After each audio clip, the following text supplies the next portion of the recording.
할렐루야. 주님을 예배하고 찬양하기 위해 이 자리에 오신 여러분들을 주님의 이름으로 환영하고 축복합니다. 오늘도 우리 하나님께 온전히 집중하는 시간이 됐으면 좋겠습니다.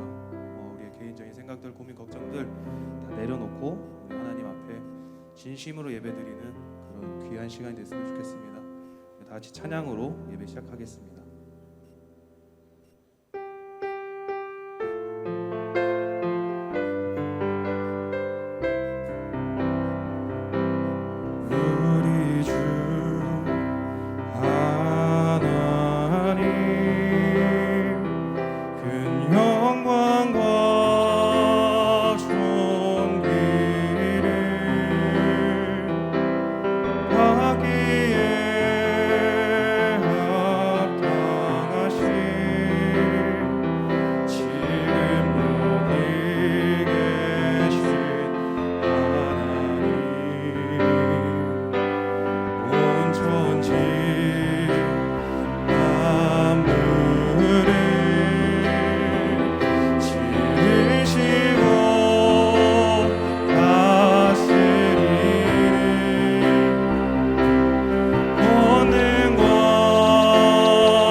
어제도 계셨고 오늘도 계시며 이제 곧 오실 우리 왕 어제도 계셨고 오늘도 계시며 이제 곧 오실 우리 왕 어제도 계셨고 오늘도 계시며 이제 곧 오실 우리 왕 어제도 계셨고 오늘도 계시며 이제 곧 오실 우리 왕 거룩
억눌린 자 갇힌 자 자유하는 자 피난처가 되신 성령님 계시네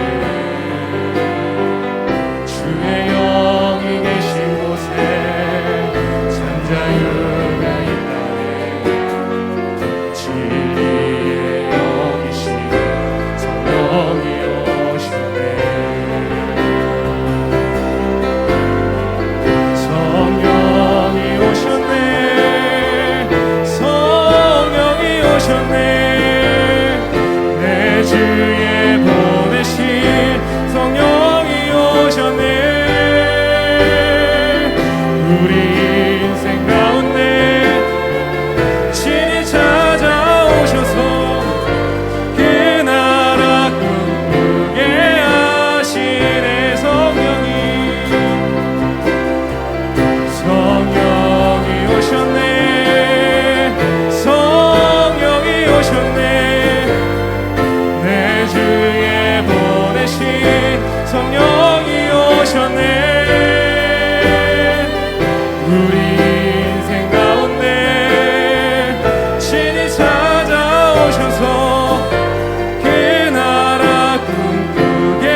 고백할까요? 내 안에 가장 귀한 것, 내 안에 가장 귀한 것 예수를 알미라.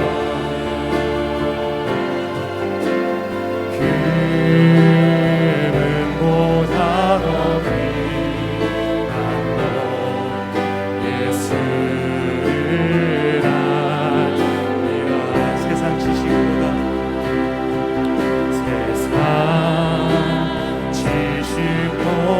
귀한 것 예수를 알미라. 내 안에 가장 귀한 것 예수를 알미라. 예수의 이름 존귀한 그 이름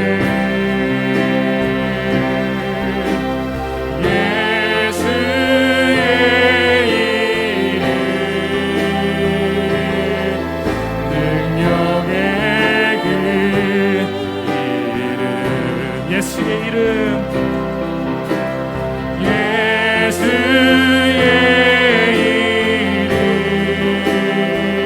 이름 존귀한 그 이름 예수의 이름 능력의 그 이름 내 안에 가장 귀한 것 내 안에 가장 귀한 것 예수를 알미라.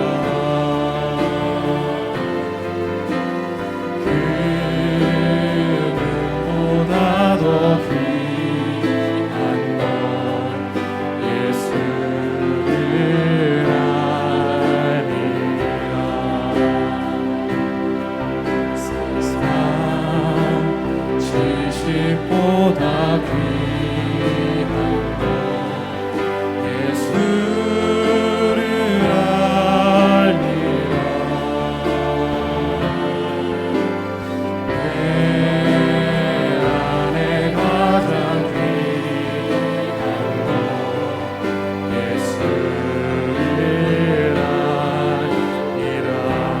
내 안에 가장 귀한 것 내 안에 가장 귀한 것 예수를 알미라.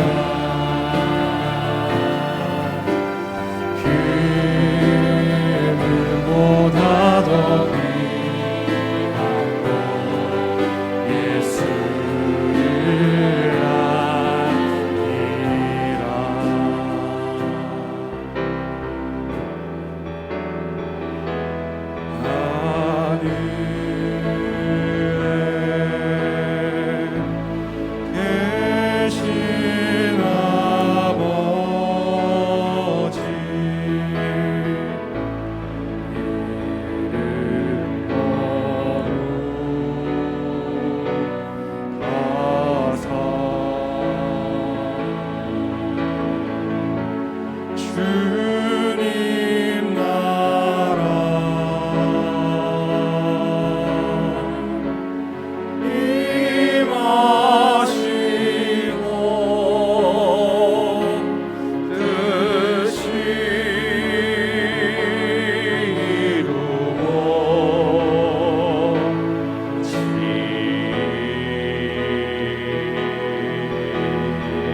지고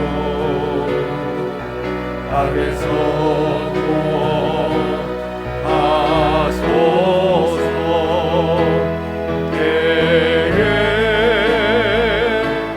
주의 나라 주의 권세 주의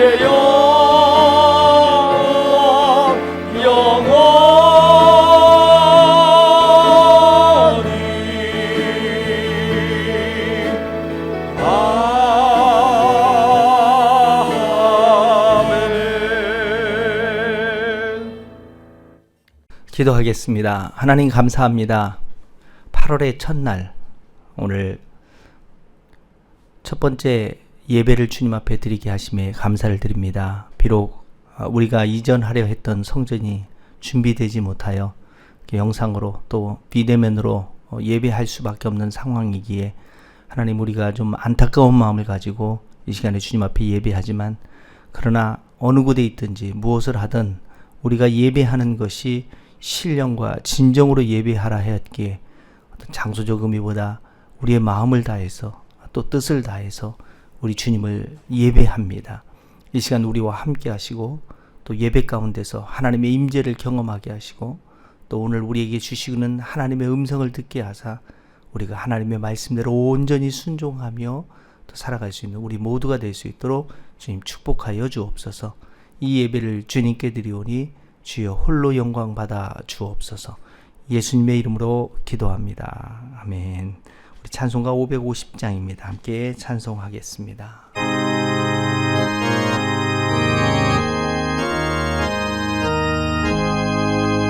시온의 영광이 빛나는 아침, 어둡던 이 땅이 밝아오네.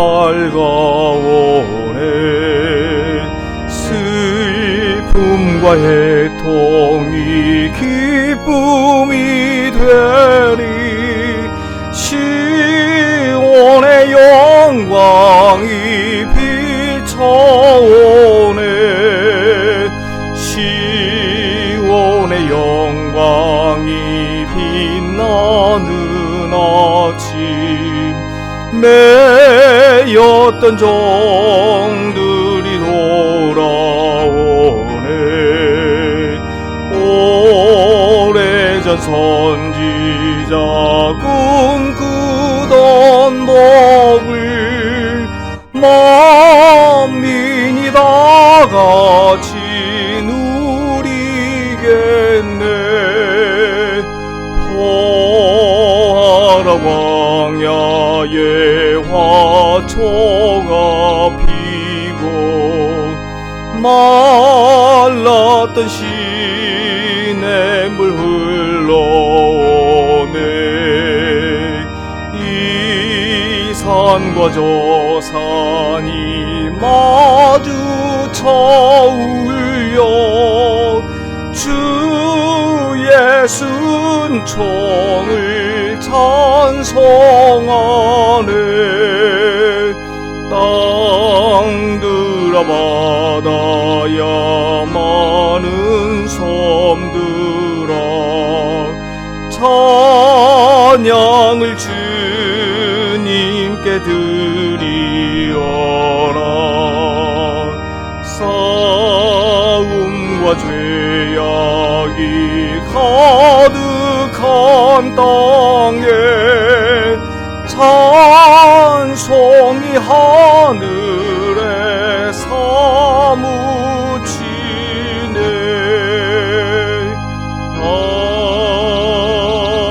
아멘. 교독문 56번 시편 128편을 교독하겠습니다. 여호와를 경외하며 그의 길을 걷는 자마다 복이 있도다. 내가 내 손이 수고한 대로 먹을 것이라. 내가 복되고 형통하리로다. 내 집 안방에 있는 내 아내는 결실한 포도나무 같으며 내 식탁에 둘러앉은 자식들은 어린 감람나무 같으리로다. 여호와를 경외하는 자는 이같이 복을 얻으리로다. 여호와께서 시온에서 내게 복을 주실지어다. 너는 평생에 예루살렘의 번영을 보며 내 자식의 자식을 볼지어다. 이스라엘에게 평강이 있을지로다. 아멘. 오늘 예배에 참여한 모든 분들을 주님의 이름으로 따뜻이 환영합니다. 예배 가운데서 하나님의 은혜와 임재를 경험할 수 있는 복된 시간이 될 수 있기를 바랍니다. 코로나19로 인해서 또 2주간 계속해서 비대면 예배를 드릴 수밖에 없는 안타까운 상황이 됐습니다. 그래도 하나님 앞에 우리가 예배하는 건 장소의 문제보다는 정말 어디에 있든지 신령과 진정으로 주님 앞에 예배 드리는 것이 중요하므로 꼭 예배를 드리는 그 예배 자리에 잊지 않고 동참할 수 있기를 바랍니다. 성전이 완전히 지금 공사가 마무리되지 못해서 좀 성전의 그 공사가 지연되고 있습니다. 속히 빠르게 준공될 수 있도록, 완성될 수 있도록 위에서 기도해 주시고, 또 44-5번지 가운데 동에 있는 공사도 아직 증축 신청이 허가가 나지 않아서 공사를 아직 못하고 있는데, 이것도 빠르게 허가가 날 수 있도록 우리가 합심해서 꼭 이렇게 기도해 줄 수 있기를 바랍니다. 주중에 혹시 시간이 되시는 분들은 교회 성전을 이렇게 지금 공사하고 있는데 땅받기 기도라도 함께 동참해 주시고, 교회에 관심을 가지고 꼭 기도하며 교회 이전에 함께 동참해 줄 수 있기를 바랍니다. 이 시간 하나님 앞에 드려질 예물을 위해서 제가 기도하겠습니다. 고맙고 감사하신 여호와 아버지 하나님, 이 시간 우리의 마음과 정성과 뜻을 다하여 또 주님 앞에 예배드리며, 또 우리가 가진 주님께서 우리에게 주신 예물로 주님을 섬겨드리려 합니다. 우리의 소득의 10분의 1을 통해서 하나님이 나의 하나님 되심을, 또 우리의 모든 소유의 주가 하나님이심을 고백하며 또 주님 앞에 10의 1조의 헌물을 드립니다. 내 삶 가운데서 하나님께서 베풀어 주셨던 그 은혜에 감사하며 또 감사의 헌물을 기도의 제목과 함께 올려드립니다. 저들의 생애 가운데 감사가 끊어지지 않도록 또한 주님 축복하여 주옵소서. 또 매주일 첫날 주님 앞에 또 주일에 예물을 드리라 했기에 주정의 헌금으로 주님을 섬겨드리며, 또 선교사님을 위한 선교의 헌금과 또 기타 구제의 헌금, 우리의 마음을 정하여 또 하나님 앞에 드리는 기타의 예물들을 주님 받아주시고, 특별히 우리 건물의 인테리어를 위해서 또 건축의 헌금으로 섬기는 모든 성도님들을 하나님 축복하여 주옵소서. 이 예물이 쓰여지는 곳에 민족이 치유되고 세상이 변화되어지는 놀라운 역사가 있게 하여 주옵시며, 또 이 시간 주님 앞에 예물을 드리지 못하는 안타까운 마음을 가지고 있는 또 주의 사랑하는 영혼들의 마음 또한 받아 주옵소서. 예수님의 이름으로 기도하옵나이다.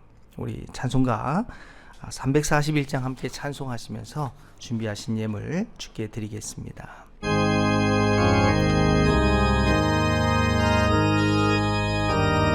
1절과 3절만 합니다. 십자가를 내가 지고 주를 따라갑니다. 이제부터 예수로만 나의 법에 삼겠네. 세상에서 부귀영화 모두 잃어버려도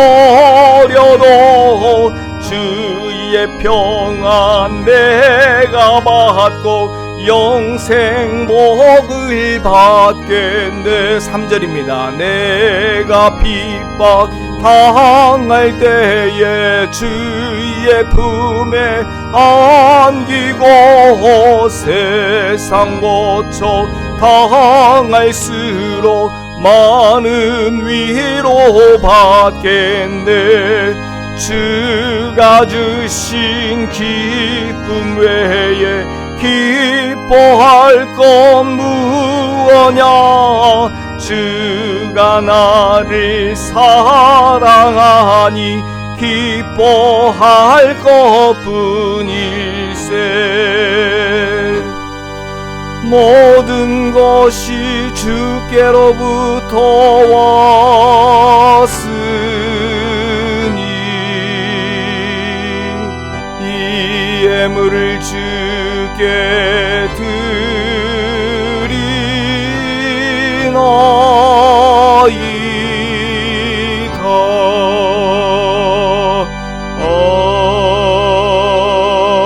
아멘.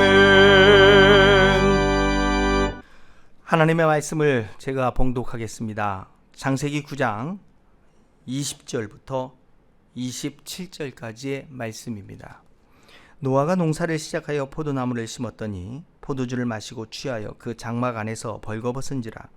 가나안의 아버지 함이 그의 아버지의 하체를 보고 밖으로 나가서 그의 두 형제에게 알림해 셈과 야벳이 옷을 가져다가 자기들의 어깨에 메고 뒷걸음쳐 들어가서 그들의 아버지의 하체를 덮었으며 그들의 얼굴을 돌이키고 그들의 아버지의 하체를 보지 아니하였더라.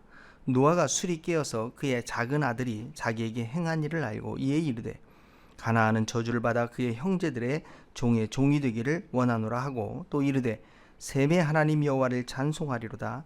가나안은 셈의 종이 되고 하나님이 야벳을 창대하게 하사 셈의 장막에 거하게 하시고 가나안은 그의 종이 되게 하시기를 원하노라 하셨더라.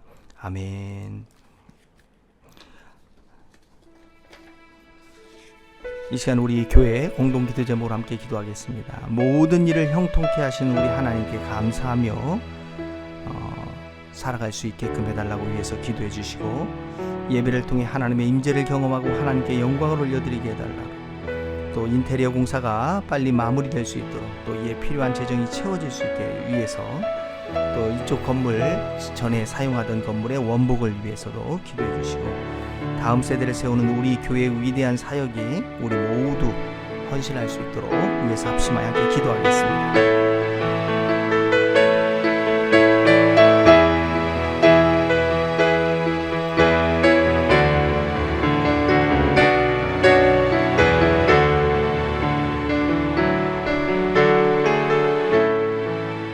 하나님 감사합니다. 우리가 합심하여 또 하나가 되어 이 시간 주님 앞에 기도하였습니다. 우리의 기도에 응답하여 주옵소서. 또 이 시간 우리가 하나님의 음성을 듣기 원합니다. 하나님께서 우리에게 말씀하실 때 우리가 순종하는 자세를 가지고 듣게 하시고 또 이 음성을 인간의 소리로 듣지 말고 하나님의 음성으로 들을 수 있는 우리의 마음의 밭을 옥토가 되게 하여 주옵소서. 그래서 우리의 삶에 풍성한 열매를 맺을 수 있도록 주여 또한 도와주옵소서. 예수님의 이름으로 기도합니다. 아멘. 하나님께서는 언약의 하나님이십니다. 하나님께서는 자신의 언약을 우리에게 말씀하시고 또 그 언약을 하나님 스스로 이루어 가고 계심을 우리는 성경을 통해서 확인할 수 있습니다. 창세기 9장 11절에 보면 내가 너희와 언약을 세우리니 하면서 하나님이 언약을 세우시는 그 장면을 봅니다. 어떠한 언약을 세우냐면 다시는 홍수로 이 땅을 멸하지 않겠다. 땅을 물로 심판하지 않겠다라는 언약의 내용입니다. 그래서 12절에 하나님이 이르시되 내가 나와 너희와 및 너희와 함께하는 모든 생물 사이에 대대로 영원히 세우는 언약의 증거는 이것이다 하며 하나님이 인간에게 언약을 세우시는 그런 모습을 보게 됩니다. 하나님께서는 이제 다시는 이 땅을 홍수로 멸하지 않기로 언약하셨습니다. 왜 홍수로 이 땅을 멸하셨나요? 그것은 인간의 죄 때문입니다. 그죠? 창세기 6장 11절에 보면 그때 온 땅이 하나님께 부패하여 포악함이 땅에 가득한지라 이렇게 말씀하셨고 12절도 하나님이 보신즉 땅이 부패하였으니 이는 땅에서 모든 혈육 있는 자의 행위가 부패하였더라 라고 말씀하십니다. 13절에도 하나님이 노아에게 이르시되 모든 혈육 있는 자의 포악함이 땅에 가득함으로 그 끝날이 내 앞에 이르렀으니 내가 그들을 땅과 함께 멸하리라. 그러니까 결국 하나님께서 이 땅과 함께 인간을 멸하시겠다라고 말씀하시는 이유는 바로 이 인간의 죄 때문이었음을 알게 됩니다. 그렇다면 하나님께서 이제 인간이 죄를 지어서 노아의 가족만을 남겨놓으시고 이제 노아의 이 땅을 다 심판하셨습니다. 이제 세상에 이제 사람이 아무도 살지 않게 되었죠. 그래서 그러면 이제 노아의 이 가족들, 이 자손들, 하나님이 의롭다 칭해준 이 노아와 그의 가족들이 이 땅에 살아가면서 또다시 번성하게 되어졌을 때 그들은 그러면 다시는 죄를 짓지 않았을까요? 그렇지 않죠. 그들이 또다시 죄를 지으며 살아갈 수밖에 없는 그런 악한 존재라는 거죠. 그러니까 하나님께서는 그들이 선하게 살 것을 알고 있었기 때문에 다시는 물로 심판하지 않겠노라라고 약속하신 것이 아닙니다. 하나님은 하나님께서 이들을 심판하실 때 인간이 어떠한 존재였는지를 잘 알고 계셨어요. 창세기 6장 5절부터 볼까요? 하나님께서 사람의 죄악이 세상의 가득함과 그의 마음으로 생각하는 모든 계획이 항상 악할 뿐임을 보시고, 하나님께서는 인간이 항상 악할 뿐임을 알고 있었다라는 겁니다. 그래서 하나님께서는 6절에 사람 지으셨음을 한탄하고 마음에 근심하셨다라고 말씀하는 겁니다.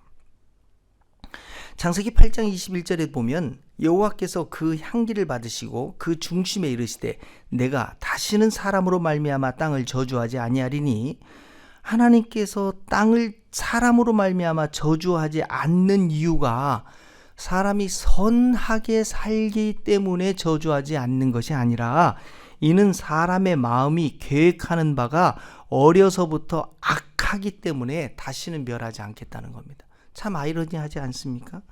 하나님이 사람을 심판하지 않는 것, 더 이상 멸하지 않겠다라는 것은 사람이 이제부터 착해졌기 때문에 멸하지 않는 것이 아니라 사람은 이제 어려서부터 악하고 사람이 생각하는 것 자체가, 계획하는 것 자체가 어려서부터 악하기 때문에 하나님은 어떻게 보면 이런 거예요. 더 이상 심판해봐야 소용이 없는 존재구나 라는 사실을 알고 있었던 것 같아요.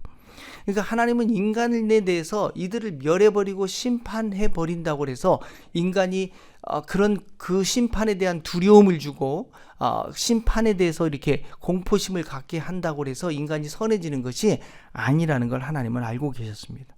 그래서 하나님께서는 더 이상은 이제 물로 멸하려 하지 않았던 이유는 인간이 착해서가 아니라 인간은 악하기 때문이다 라고 말씀하는 거죠. 그래서 인간은 다 악하기 때문에 멸한다고 그 악을 없앨 수 없다라는 사실을 알고 계셨던 거죠. 그래서 로마서 3장 23절도 이렇게 말씀하세요.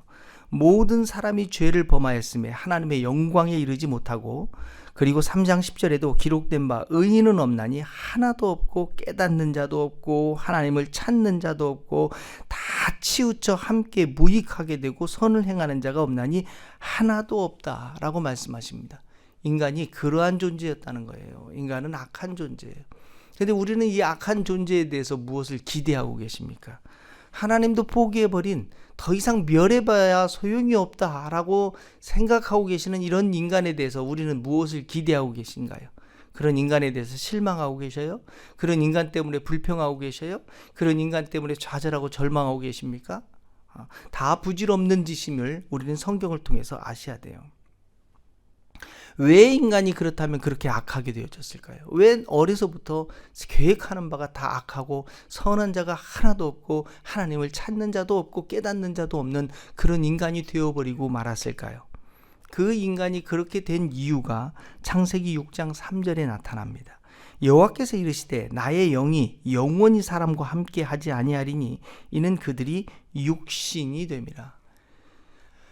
처음에 하나님께서 인간을 창조하실 때, 아담을 지으실 때 하나님이 어떻게 지으셨는지 여러분 기억하십니까? 하나님이 흙으로 사람의 모양을 만들어 놓고 난 다음에 거기에 하나님의 생명, 하나님의 호흡을 불어넣어 주셨어요.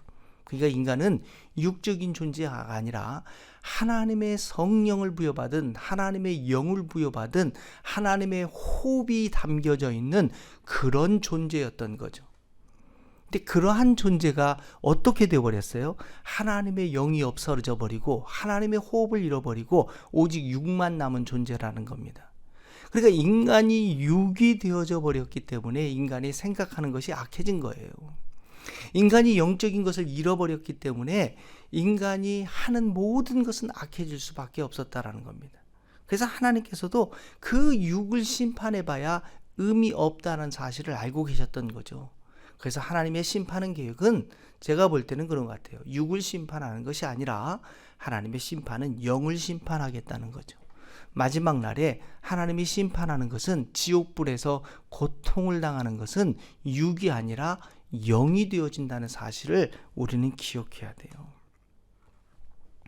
결국 우리가 육신을 위해서 살아간다면 하나님을 떠나게 될 것이고, 그리고 결국 죄를 짓는 인간이 된다는 거죠. 그래서 하나님께서는 이렇게 스스로 육신이 되어 살아가고 있는 이 인간, 그래서 하나님을 떠난 이 인간이 된 이들에게 단순히 육체만을 멸하지 않겠다라고 결심하시는 거예요. 그래서 이 결심, 하나님이 약속하신 것에 대해서 하나님께서 스스로 하나님의 약속을 지키시기 위해서 하나님은 무엇을 두셨냐면 안전장치를 두셨어요. 그 안전장치가 바로 무지개라는 거예요. 창세기 9장 12절에 보면 하나님이 이르시되 내가 나와 너희와 및 너희와 함께하는 모든 생물 사이에 대대로 영원히 세우는 언약의 증거는 이것이니 내가 내 무지개를 구름 속에 두었나니 이것이 나와 세상 사이에 언약의 증거다라고 말씀하신 거예요. 그러니까 하나님께서 비를 내려서, 어떻게 보면 인간이 악하잖아요. 하나님도 아마 굉장히 이렇게 분노가 올라오실 수도 있었을 거예요. 그래서 내가 이들을 물로 또 다시 심판해 하려다가 비로 막 비가 억수로 내리고 있는데 거기에 무지개가 딱 떠 있는 것을 보면서 하나님은 그 약속을 기억하고 있었을 거예요. 그렇지. 내가 이들을 다시는 물로 심판하지 않겠노라라고 약속했지. 하나님은 그 무지개를 바라볼 때마다 자신의 약속을 기억하셨던 것 같습니다. 이것이 구약의 약속이었어요. 하나님이 더 이상 사람을 심판하지 않겠다라고. 그게 바로 무지개예요. 근데 오늘날 이 시간, 이 시대에 하나님께서는 그 무지개와 같은 이 신의 구약의 시대 때 하나님은 그 무지개를 통해서 자신의 언약을 기억했던 것처럼 동일하게 이 신약의 시대에 하나님은 자신의 언약을 기억하는 방식을 하나를 두셨어요. 하나님은 이 세상에 있는 모든 사람을 멸하지 않겠노라라고 하나님이 약속하시고, 그 약속을 기억하시기 위하여 이 땅에 그 언약의 증거물로 보내신 이가 있는데 그분이 바로 예수 그리스도세요. 그래서 인간의 악함을 볼 때마다 하나님은 그 인간의 악함을 볼 때마다 인간을 심판하고 멸해버리고 싶은 마음이 아마 하늘만큼 치솟았을지도 몰라요. 그런데 하나님은 무지개를 보고 인간을 물로 멸하지 않겠다라고 기억하셨던 하나님이 바로 우리 주 예수 그리스도를 보고 우리를 멸하지 않겠노라라고 지금 기억하고 있는 겁니다. 그러니까 하나님의 아들을 통해서 하나님께서는 무엇을 말씀하려 하셨을까요? 그죠? 하나님의 아들을 예수 그리스도를 통해서 무지개를 기억하셨던 하나님이 이제는 예수 그리스도를 기억하면서 인간이 악하다니까요. 인간이 악해요. 악한 걸 알고 계셔요. 그런데 하나님은 그 악한 인간을 우리 주 예수 그리스도를 보면서 멸하지 않고 구원하겠노라라는 새로운 언약을 우리에게 허락하여 주신 거예요. 그래서 예수 그리스도를 통해서 우리 하나님께서는 예수 그리스도를 볼 때마다 기억하는 거죠. 내가 세상을 이처럼 사랑하사 독생자를 주셨으니 이는 저를 믿는 자마다 멸망하지 않고 영생을 얻게 해주겠노라 라는 하나님이 우리에게 주신 그 약속을 기억하면서, 그래 내가 예수 때문에 너를 멸하지 않겠다. 그러니까 예수 그리스도를 통해서 하나님께서 우리에게 말씀하시고자 하는 그 핵심은 그 십자가예요. 십자가는 무엇을 말합니까? 용서를 말하잖아요. 십자가는 무엇을 말합니까? 사랑을 말하는 거예요. 자, 용서를 말하고 사랑을 말하고 있다라는 것 아셔요. 그가 죄가 없어서가 용서하는 게 아니에요. 그가 의인이기 때문에 용서하는 것이 아니라니까요. 인간이 악하다니까 하나님 말씀하셨잖아요. 악하다. 생각하는 것도 악하고 어려서부터 계획하는 것이 악하고 모든 것이 다 악하고 하나님을 찾지도 않고 하나님을 구하지도 않고 인간이 악해요. 악해. 그런 악한 인간을 하나님은 어떻게 하기로 결심하셨냐면 예수 그리스도를 보고 용서해 주기로 하나님은 언약하신 거예요. 약속하신 거예요. 그래서 사도 바울이 고린도전서 2장 2절을 통해서 이렇게 말씀하는 거예요. 내가 너희 중에서 예수 그리스도와 그 십자가에 못 박히신 것 외에는 아무것도 알지 아니하기로 작정하였습니다.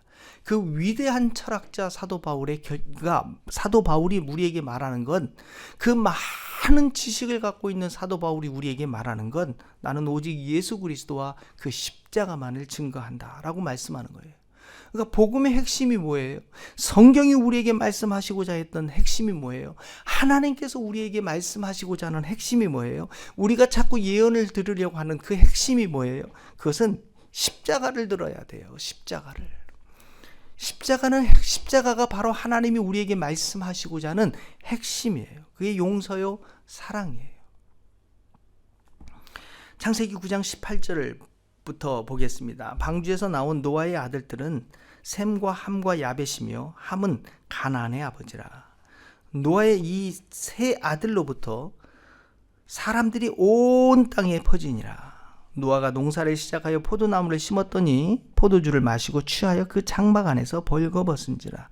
가나안의 아버지 함이 그 아버지의 하체를 보고 밖으로 나가서 그의 두 형제에게 알림해. 이렇게 되어 있습니다. 자, 노아의 사건에 대해서 제가 지금 계속해서 말씀하고 있는데 노아의 사건이 굉장히 중요해요. 노아의 사건을 통해서 하나님은 이곳에서 복음의 핵심을 우리에게 말씀해 주고 있는 거예요. 구원과 구원의 핵심, 그리고 십자가의 비밀, 이 복음에 대한 모든 핵심들을 바로 이 노아의 사건을 통해서 우리에게 말씀해 주고 있었다라는 거예요. 자, 함이라라는 세 아들이 있었잖아요. 셈과 함과 야벳이 있는데 그 아들 중에 하나 함이 22절을 다시 볼게요. 가나안의 아버지 함이 그의 아버지의 하체를 보고 밖으로 나가서 그의 두 형제에게 알렸다 그랬어요. 알리다, 나가되라는 뜻이에요. 이 알리다라는 말은 뭐냐면 그냥 상황에 대해서 말하는 거예요. 상황에 대해서 보고할 때 이 사실을 이야기하는 거예요. 아버지가 지금 현재 어떤 상태에 머물고 있다라는 이 사실을 이야기하는 거예요. 거짓을 꾸며내게 말하는 것이 아니고 뭔가 음모론을 펼치는 것이 아니라 현재적 사실을 그냥 알리는 거예요. 그냥 보고하는 거예요. 그냥 이야기하는 거예요. 그러니까 함이 아버지의 장막에 우연히 들어가게 되었고, 그리고 장막 안에서 아버지가 포도주를 마시고 취해서 어떻게 보면 바지를 벗고 그리고 하체를 드러내서 자고 있는 모습을 보게 된 거죠. 그래서 그 사실을 형제에게 그냥 알려주었어요. 그렇다면 함의 행동에서 무엇이 문제일 것 같아요? 함은 무엇을 잘못했습니까? 함은 자신의 행동에서 전혀 잘못된 것을 발견하지 못했을 거예요. 그죠?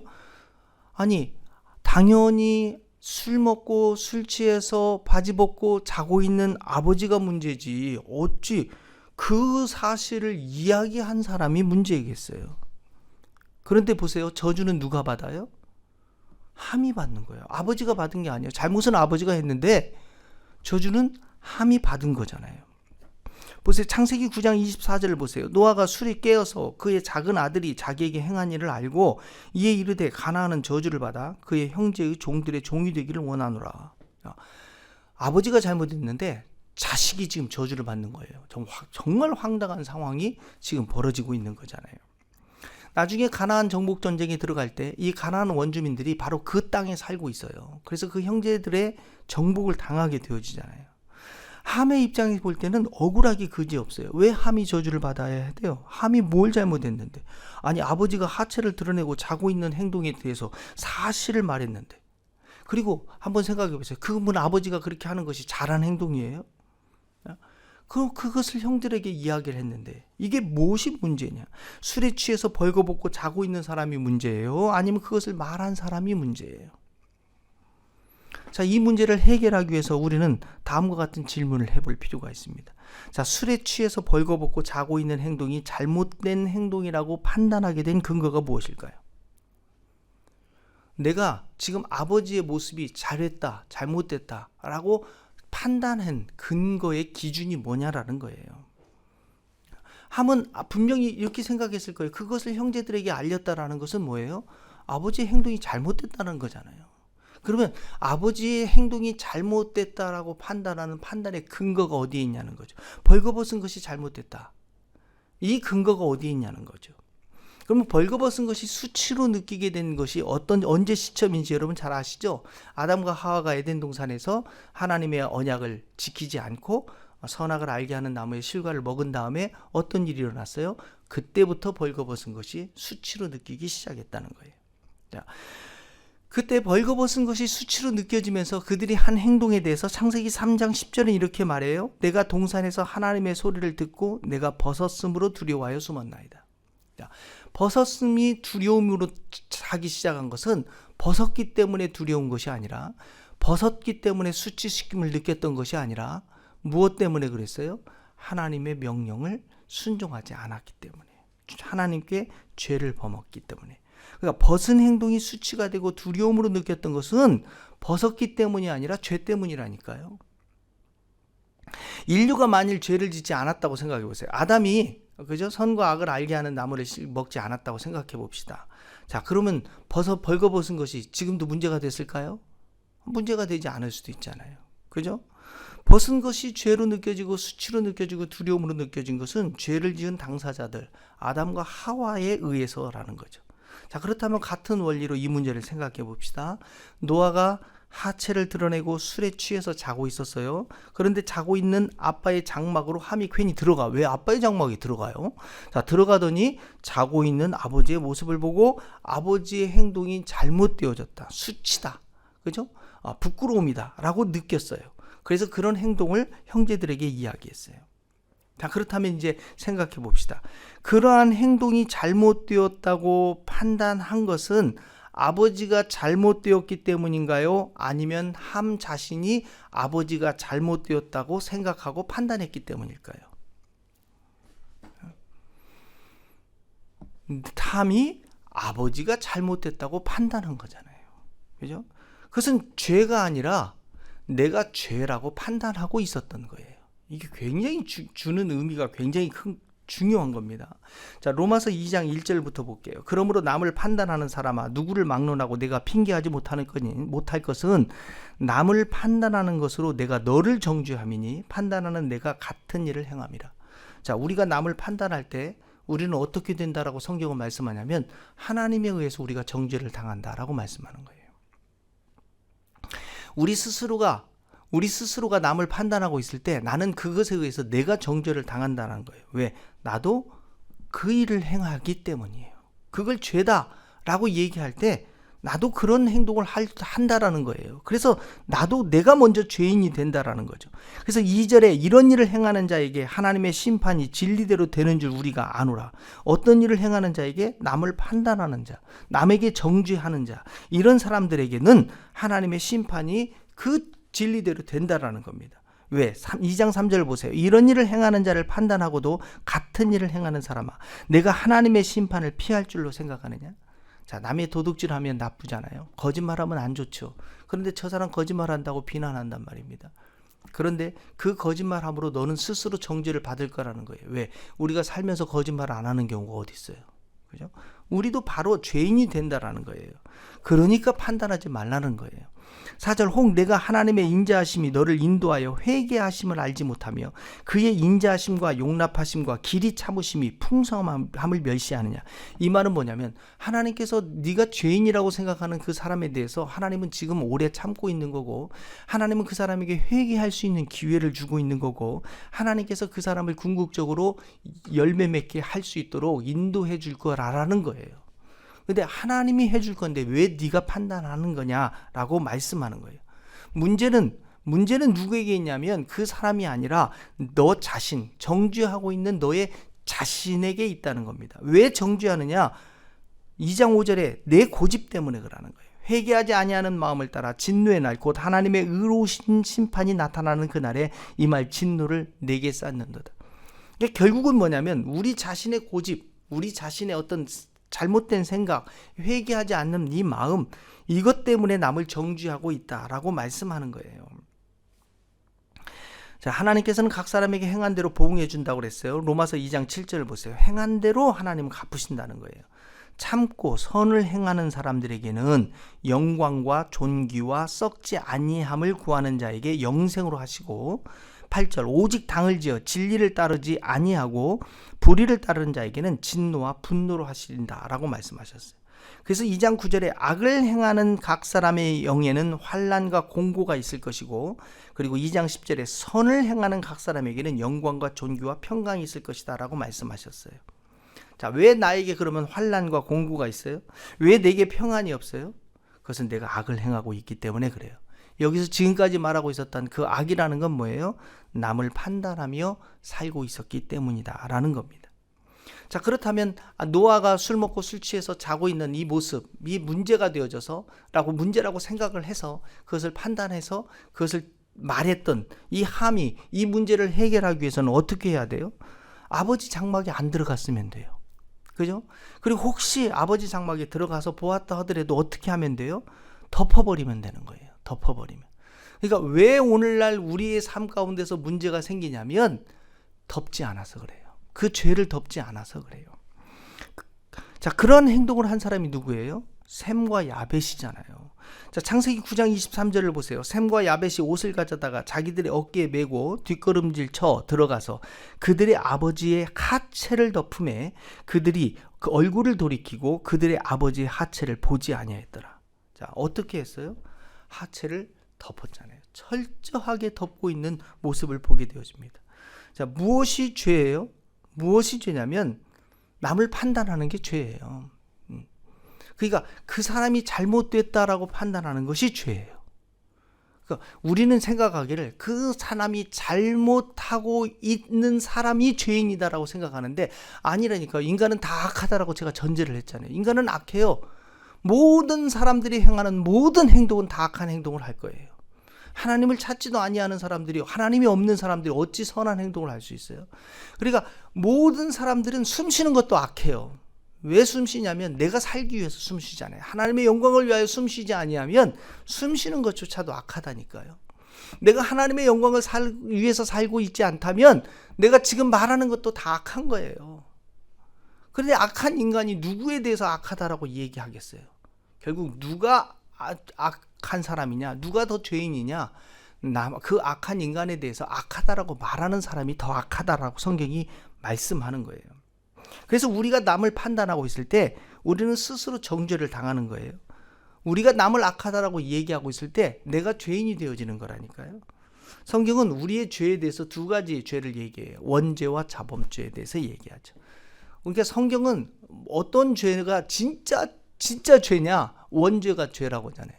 그런데 그 원죄의 문제를 하나님은 어떻게 하셨어요? 우리 주 예수 그리스도에게 그 죄를 전가하고 우리 그 죄를 대신해서 죽게 하심을 통해서, 그죠? 예수 그리스도가 그 죄의 값을, 예수 그리스도로 죄의 값을 치르게 하셨잖아요.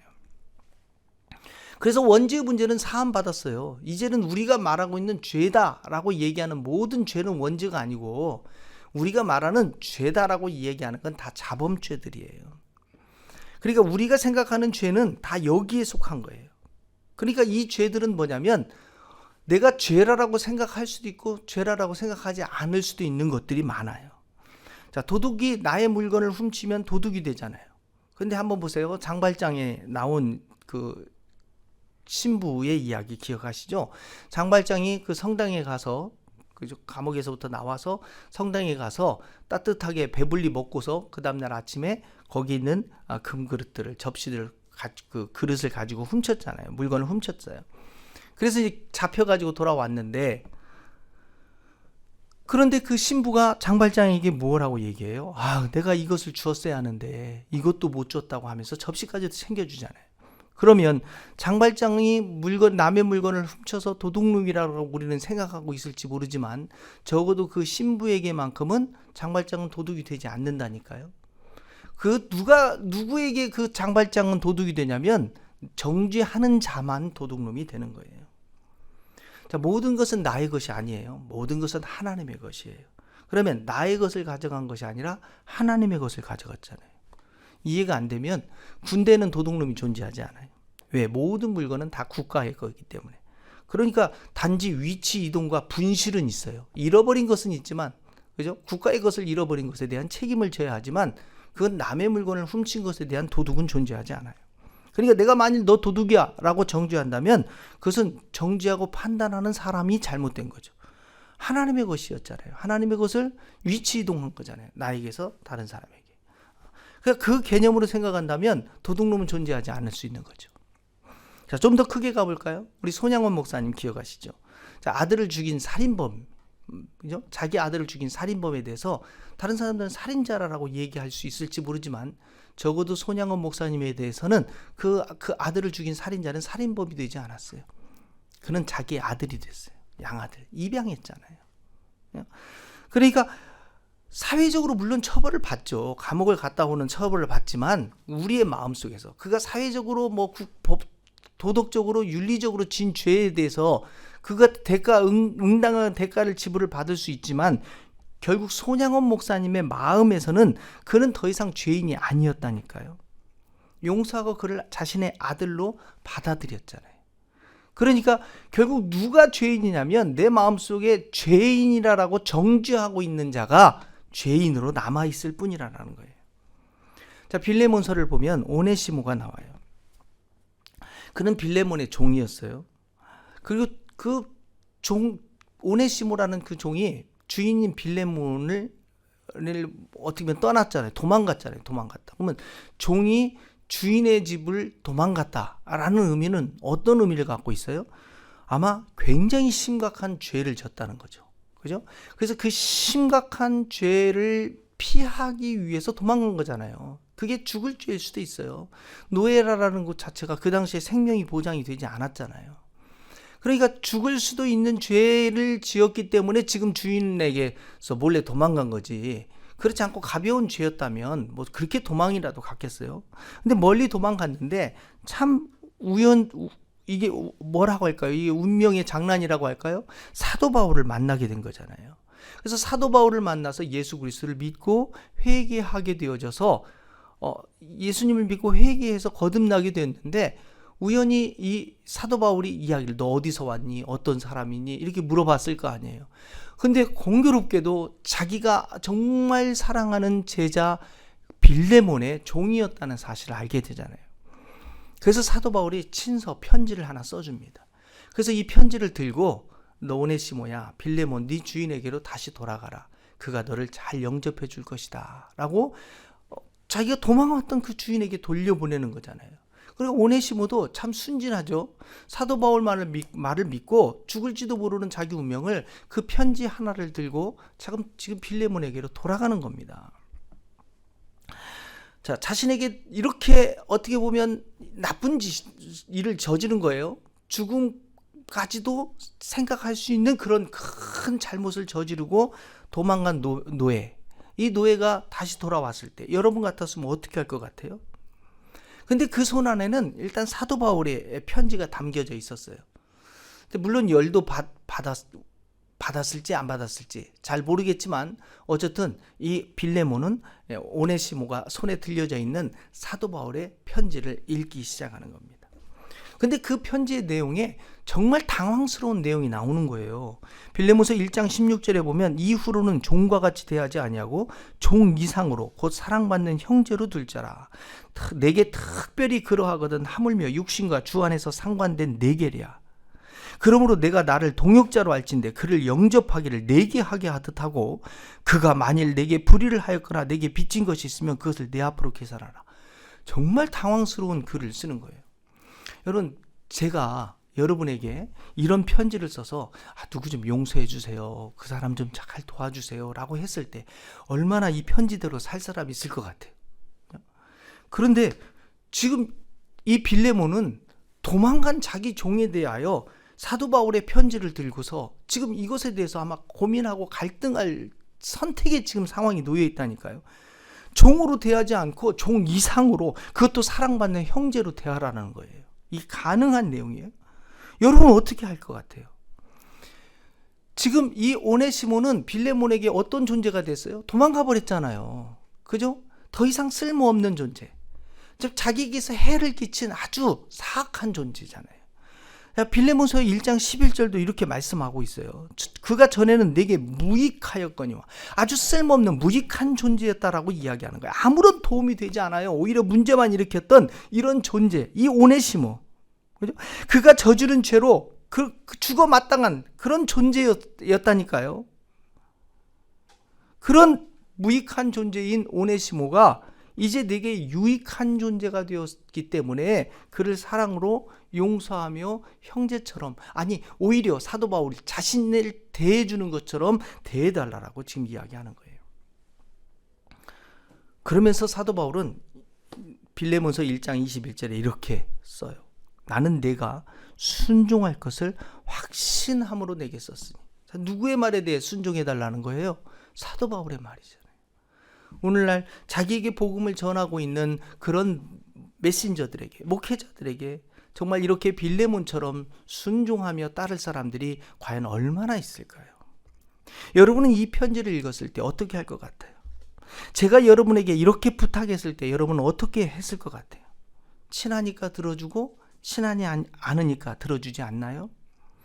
지금 빌레몬은 사도 바울과 친해서 사도 바울의 이야기를 들어주는 것이 아니에요. 그는 하나님의 말씀에 사도 바울의 이야기를 하나님의 말씀으로 받고 있는 거예요. 그는 그리스도인이 되었기 때문에 순종하는 거예요. 그는 하나님을 위해서 스스로 사도 바울의 말에 순종하기로 결정하고 있는 거예요. 이제 빌레몬에게 있어서 오네시모는 더 이상 죄인이 되지 않았잖아요. 더 이상 죄인이 되지 않아요. 아니, 지금 달라진 게 뭐가 있어요? 오네시모가 달라진 게 뭐 있어요? 그가 자기의 지은 죄를 뭐 잘못했다고 지금 얘기하고 있는 장면이 없잖아요. 그렇다고 해서 한번 생각해 보세요. 그게 지금 한번 엎어졌는데, 우유가 엎어졌는데 엎어진 우유가 담겨집니까? 그 잘못한 것이 돌아올까요? 안 돌아오는 상황이잖아요. 상황은 하나도 달라진 바가 없어요. 그런데 죄인이었던 오네시모가 어떻게 죄인이 되지 않았어요? 죄인이라고 생각하지 않았기 때문에 그래요. 형제로 생각하기 때문에 그래요. 이게 용서라는 이야기가 바로 그거예요. 용서는 덮는 거예요. 그러니까 사라지는 거예요. 오네시모의 죄가 어떻게 사라졌어요? 빌레몬에게 지었던 오네시모의 죄가 어떻게 사라졌어요? 빌레몬이 덮어서예요. 오네시모가 빌레몬에게 어떤 죄를 지었는지 우리는 잘 몰라요. 그러나 우리가 알 수 있는 것은 오네시모가 적어도 빌레몬을 떠나서 도망을 할 정도로 심각한 죄를 지었다는 것은 우리는 알 수 있어요. 그런데 그 모든 죄가 다 어떻게 됐어요? 사라졌잖아요. 사라졌어요. 무엇이 죄인가? 그죠? 아버지가 벗은 것이 죄예요? 손양원 목사의 아들을 죽인 것이 죄였을까요? 오네시모가 죽을 죄를 짓고 도망간 것이 죄였어요? 성경은 그 모든 건 덮으면 된다라고 말씀하는 거예요. 그럼 무엇이 죄로 남아있는가? 덮지 않은 것만 남아있는 거예요. 내 마음속에 덮지 않고 잘못됐다라고 생각하고 있는 것만 남아있는 거예요. 그러니까 결국 누가 죄인이 되는 거예요? 판단하고 있는 내 자신. 그것을 가지고 있는 자만이 죄인이 되는 거예요. 그래서 죄인은 죄를 보는 거예요. 디도서 1장 15절 보세요. 깨끗한 자들에게는 모든 것이 깨끗하다고 그랬어요. 내가 왜 깨끗하게 보지 못하냐? 내가 깨끗하지 않기 때문에. 더럽고 믿지 아니하는 자들은 아무것도 깨끗한 것이 없고 오직 그들의 마음과 양심이 더러운지라. 그러니까 내가 더러워서 더럽게 보이는 거예요. 저 사람이 더럽게 보이는 건 내가 더럽기 때문에 더러워 보이는 거예요. 베드로전서 4장 8절을 보세요. 무엇보다도 열심으로 서로 사랑할지니 사랑은 허다한 죄를 덮는 거예요. 자, 사랑한다는 것, 이것이 어떻게 하는 것이 사랑하는 거예요? 우리는 사람들 만날 때마다 저 사람 사랑이 없어 이렇게 얘기하잖아요. 사랑은, 성경은 이게 사랑이래요. 그 사람의 죄를 덮어주는 거. 그러니까 그 사람 사랑이 없어라고 판단하는 사람이 사랑이 없는 거예요. 덮어주면 돼요. 덮어주면 모든 건 다 끝나는 거예요. 예수 그리스도께서 십자가에 돌아가신 이유가 왜 십자가에서 돌아가셨어요? 덮어주려고. 죄를 덮으려고 해요. 그러니까 인간이 악하다는 걸 하나님은 알고 계셨잖아요. 그래서 이 악한 인간을 더 이상 멸하지 않겠다라고, 육이 되어 있기 때문에 더 이상 멸하지 않겠다라고 하나님 말씀하셨잖아요. 그럼 멸하지 않고 하나님 무엇을 계획하고 계셨어요? 이 악한 인간의 죄를 덮기를 계획한 거예요. 그런데 이 죄로 인하여 덮임받지 못한 자들만 하나님은 심판하겠다는 거예요. 누가복음 23장 34절을 보세요. 이에 예수께서 가라사대 아버지여 저희를 사하여 주옵소서. 자기 하는 것을 알지 못함이니이다. 자, 무엇이 죄예요? 자기가 무슨 짓을 하지 못하면서 살아가는 사람들. 이게 인간이라니까요. 모든 사람들은 그래서 다 죄인이에요. 모든 일에는 이유가 있어요. 그러므로 내가 잘못되었다라고 판단하지 말고 그 안에서 하나님의 뜻이 있다고 판단하는 거예요. 그게 굉장히 중요해요. 자, 빌레몬이 이 오네시모와의 관계를 극복했던 궁극적인 것을 사도 바울은 이렇게 이야기를 해주는 거예요. 빌레몬서 1장 15절에 보면 아마 그가 잠시 떠나게 된 것은 너로 하여금 그를 영원히 두게 함이니라. 자, 사도 바울이 무엇을 얘기하냐면 오네시모가 빌레몬 너에게 잘못을 하여서 지금 도망갔지만 그렇게 잠시 떠나게 한 것은 그로 하여금 너의 영원한 그리스도 안에 있는 형제가 되게 해서 그가 너의 영원한 형제가 돼서 영원히 함께 하도록 하게 하기 위한, 그죠? 만일 그가 잘못을 저지르지 않고 너의 곁을 도망가지 않았더라면 그는 영원히 종이 돼서 네가 시키는 것으로만 그런 관계로 살아가게 있을 텐데, 오히려 너에게 잘못을 범해서 도망가게 되어지고 그리고 예수님을 믿고 너에게 다시 돌아오게 된 것은 이제 너와 영원한 형제로서 더 좋은 관계, 더 좋은 길을 보여주시기 위한 하나님의 뜻이었다라고 말씀하는 거예요. 그러니까 우리에게도 마찬가지예요. 우리가 죄를 덮을 수 있는 방법, 우리가 용서할 수 있는 것은 뭐냐면 그 안에 하나님의 뜻이 있다라고 읽을 수 있어야 돼요. 그 안에 하나님의 섭리가 있다라고 읽을 수 있어야 돼요. 지금은 나이가 마음이 아프고 지금은 힘들지 모르지만 그러나 그것은 궁극적으로 하나님께서 더 좋은 길을 주기 위해서, 성경이 말하고 있는 것, 잠시 떠나게 된 것은 너로 하여금 그를 영원히 두게 하기 위해서, 그것이 지금은 나에게 안 좋은 것이라고 생각될지 모르지만 그것을 통해서 그것이 너에게 진짜 좋은 것이 되게 하기 위해서 하나님은 그렇게 허락하셨다라는 거예요. 우리가 그것을, 상황을 그렇게 읽을 수 있다면 그것을 나쁘게 판단하지 않을 거예요. 그 안에서 우리는 하나님의 뜻을 찾으려고 할 거예요. 그 사람을 미워하지 않을 거예요. 그를 통해서 하나님은 나에게 지금 무엇인가를 말씀하고 있다라고 그 음성을 들을 수 있을 것이고, 궁극적으로 그 사람을 통해서 나에게 더 좋은 것들을 주기 위해서 그를 사용하고 있구나라고 우리가 볼 수 있게 될 때 우리는 그를 판단하거나 정죄하지 않게 될 겁니다. 결국 우리가 죄라라고 생각하는 것은, 우리가 죄라라고 느끼는 것은 우리가 덮지 못한 것들만 죄라라고 생각하는 거예요. 그래서 내가 죄인이 되는 거예요. 왜? 정죄하고 있기 때문에. 결국 죄라고 느끼는 것을 덮지 못했을 때 그 결과는 자신에게 돌아와요. 근데 노아 그 함 자신에게 돌아오는데, 함에게만 돌아오는 것이 아니라 누구에게까지 돌아왔어요? 그의 자녀까지. 자, 창세기 9장 24절을 다시 볼게요. 노아가 술이 깨어 그 작은 아들이 자기에게 행한 일을 알고 이에 이르되 가나하는 저주를 받아. 아버지의 잘못이 그 자녀까지 축복받지 못하는 그런 불행한 인생이 되고 말아요. 우리 자녀가 잘 되길 원하시죠? 우리 자녀가 축복받기를 원하시죠?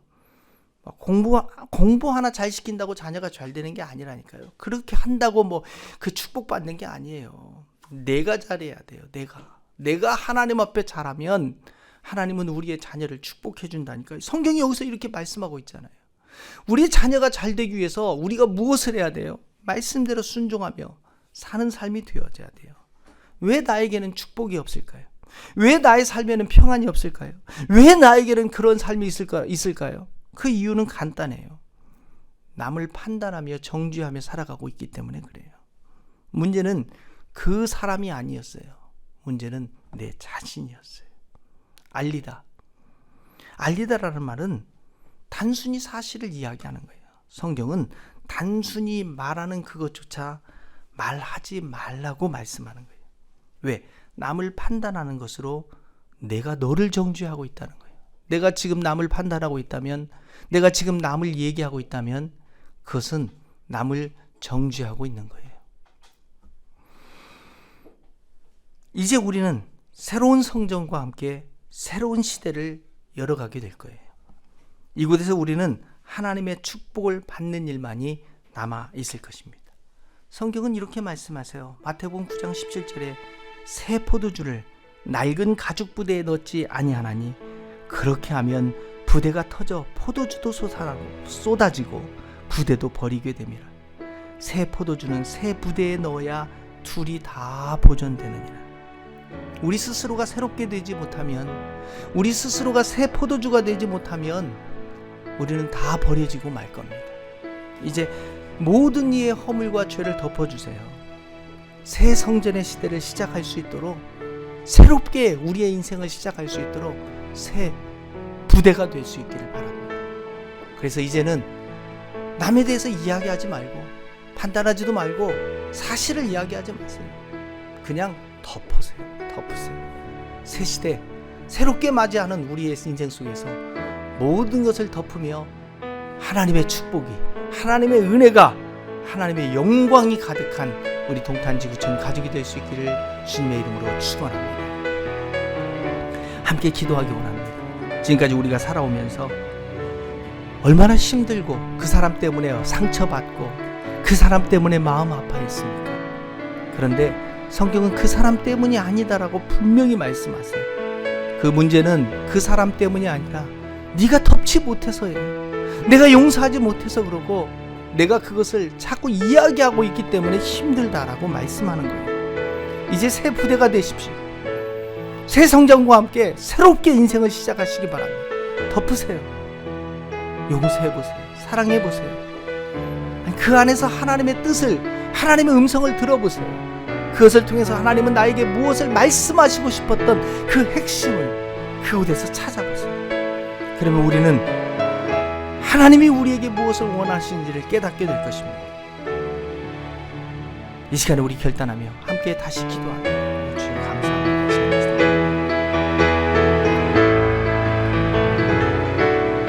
함께 찬양합니다. 주님이 주신 땅으로 한 걸음씩 나아갈 때에 수많은 적들과 견고한 성이 나를 두렵게 하지만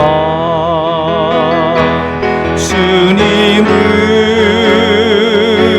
신뢰함으로 주님을 의지함으로 주님이 주시는 담대함으로 큰 소리 외치며 나아가네. 이 산지를 내게 주소서. 그날에 주께서 말씀하신 이제 내가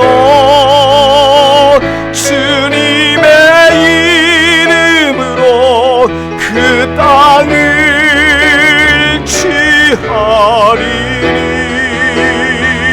이 산지를 내게 주소서. 그날에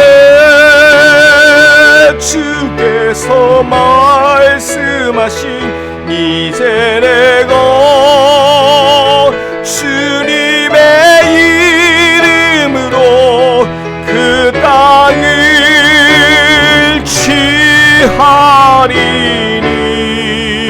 취하리니. 기도하겠습니다. 그렇습니다. 주님, 지금까지 우리가 살아오면서 정말 복음의 핵심이 무엇인지를 깨닫지 못하며 살아왔음을 고백합니다. 문제는 내 자신이 덮지 못하였음을 알게 하심에 감사를 드립니다. 이제부터는 모든 죄와 허물을 덮게 하시고 어떠한 다른 사람의 이야기를 하지 않으며 살아갈 수 있는 우리가 되게 하옵소서.